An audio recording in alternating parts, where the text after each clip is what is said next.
મહેસાણા જિલ્લામાં પાછલા 3 દિવસની અંદર લગભગ 24 ઇંચ જેટલો ભારે વરસાદ થયો. પવન સાથે વરસાદ હતો એટલે પણ વધારે નુકસાન થયું આપણને.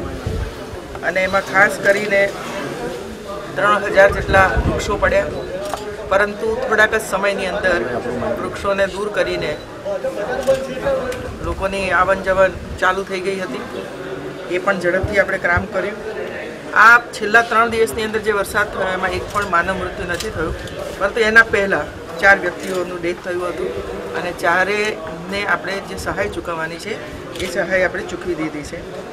વોટર સપ્લાયમાં આજે રિસ્ટોર થઈ ગયું છે અને મોઢેરાની અંદર જે લાઇટ વગેરે આવી ગયું છે એટલે અત્યારે 4 નગરપાલિકાઓની અંદર પાણીનો સપ્લાય ચાલુ થઈ ગયો છે.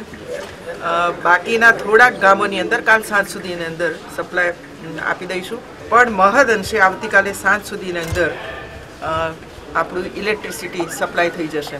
કારણ કે લગભગ 16 જેટલા સબસ્ટેશનો એવા છે કે જે પાણીમાં છે અને પાણીમાં હોવાને કારણે પાણીને દૂર કરીને પછી એને આપણે ચાલુ કરી દઈશું. 300 ગામો એવા છે કે જેમાં અત્યારે સપ્લાય નથી, પણ મેં કહ્યું કે આવતીકાલ સાંજ સુધીની અંદર આપણે બાકીનું કામ પૂરું કરી દઈશું. સફાઈ માટેનું એક અભિયાન ચલાવવાનું કહ્યું છે. પાણી ભરાયા હતા તો એ તો બધા દૂર થઈ જશે, એટલે એક બાજુએ આરોગ્યની સેવાઓ ચાલુ થઈ જાય અને સફાઈનું કામ શરૂ થઈ જાય, જેથી કરીને કોઈ રોગચાળો કે વગેરે ફાટી ન નીકળે. એના તરફ પણ રાજ્ય સરકારને ધ્યાન આપવાનું મેં કહ્યું છે. ક્લોરિનેશન ઉપર વધારે ધ્યાન કેન્દ્રિત કરવાનું છે, કારણ કે પાણી જે આવી રહ્યું છે એ પાણીની અંદર ક્યાંક ને ક્યાંક તો વરસાદનું પાણી હોવાને કારણે ક્યાંક પણ તકલીફ હોય તો એ લોકો પીશે, અને એટલા માટે ક્લોરિનેશન ઉપર વધારે ધ્યાન આપણે કેન્દ્રિત કરીશું.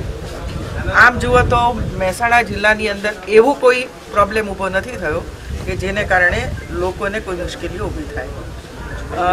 જે ક્રોપ છે એ લગભગ 2-3 હજાર હેક્ટર જમીનની અંદર પાણી ભરાયેલા છે ખેતરોની અંદર. બાકીના બધામાં કોઈમાં પાણી ભરાયેલું નથી. એટલે 2-3 દિવસની અંદર વરસાદ જ્યારે પાણી ઉતરી જાય ત્યાર પછી એનો સર્વે થશે અને સર્વે કર્યા પછી જે એમને ચૂકવવાનું છે એ રાજ્ય સરકાર તરફથી એમને ચૂકવી દેવામાં આવશે.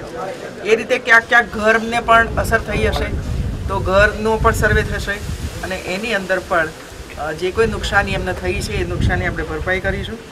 155 જેટલા લોકોને સ્થળાંતર કરવું પડ્યું છે, પણ એ 2 દિવસ પૂરતું સ્થળાંતર થયું છે, એટલે એમને પણ જે સહાય આપવાની છે રાજ્ય સરકાર તરફથી એ સહાય આપી દેવામાં આવશે.